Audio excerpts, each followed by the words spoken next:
And heading on out to our Mike Yawney this morning, this is a very cool assignment. I like this one. Yeah, typically shop with a chef. We head down to a grocery store or a market and see what Darren McLean has to offer in terms of wisdom. Well, I'm sure he has some great tips when it comes to the hardware as well. Mike? Yeah, you know what, Ted, Jill, I'm overwhelmed. For me, I think a knife is a knife. Not the case when you step into Knifewear. Take a look at this huge selection behind me, and actually this is just a small part of it. And, I'm saying I'm overwhelmed that Darren McLean, Chef Darren here, is like a kid in a candy store. There's, you're walking and saying, look at this, take a look at this. We're going to talk about this later on in the show. There's a lot of stuff here. Yeah, there is a lot of stuff here, and part of the reason that I know anything about knives is because of the crew here at Knifewear. When you're looking at a knife, you have to look at what you're going to use the knife for, and where it's from. And here they have the biggest selection of Japanese knives in the country.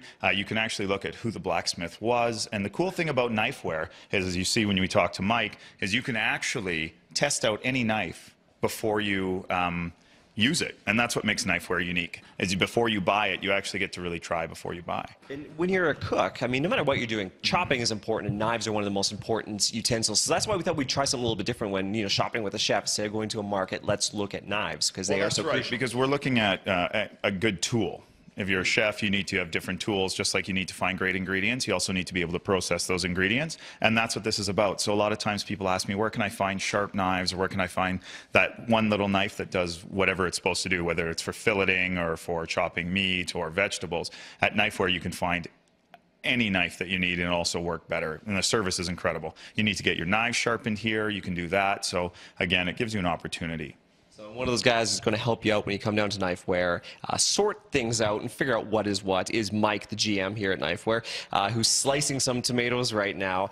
For me, I don't even know where to start, but I know these knives, Darren warned me, they're sharp. Just so you know, they're very sharp. Try it. Try it out. Sure. First, you start by holding the knife with a pinch grip like this. You're going to find the balance point in the knife, and this is where you want to comfortably hold a knife. It's like knife yoga, right? So you want to be comfortable and balanced. Not just the handle. Not just the handle. The blade. The handle's a counterweight for the blade as well. And the other thing you do is this guy. It's the claw of the hand. This is how you protect your fingers, by putting them all in behind. Yeah, you don't take a tip off. When you're cutting, it's a sliding motion. And you can see this knife is how sharp a knife should be. It should just drift through a skin of a tomato. I don't think I've ever seen anyone slice tomatoes like that's paper thin. Oh, yeah, man. Well, you don't need a bread knife to cut tomatoes. You need a good sharp knife. And we have got lots of sharp knives, and we like getting sharp knives into people's hands, right? We want you to have fun with it. Knives here too? We do have bread knives. We do have bread knives, for sure. That's what I use to cut a tomato. Oh, we'll get you sorted out with something better today. Can I try it? Yeah, of course. Okay, I'm going to put down the mic here and try it. Okay. Don't cut yourself, Yawney. This. Slide. Use the whole knife. Here you go. Here we go. Yeah. Slow, because it is that. I don't think I've ever used a knife this sharp. But you see, it takes all of the fact that you can come in here and taste it or try everything shows how unintimidating Knifewear is for getting into your first knife.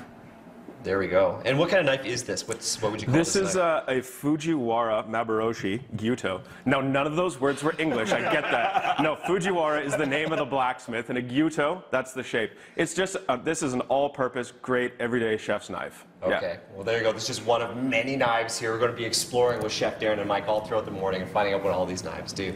Ted, Jill? Big, sharp knife. Yeah, great tips, though.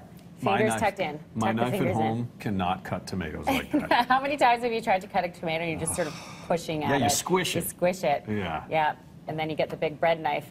All right. It's true. The serrated, right? Yeah, great options out there.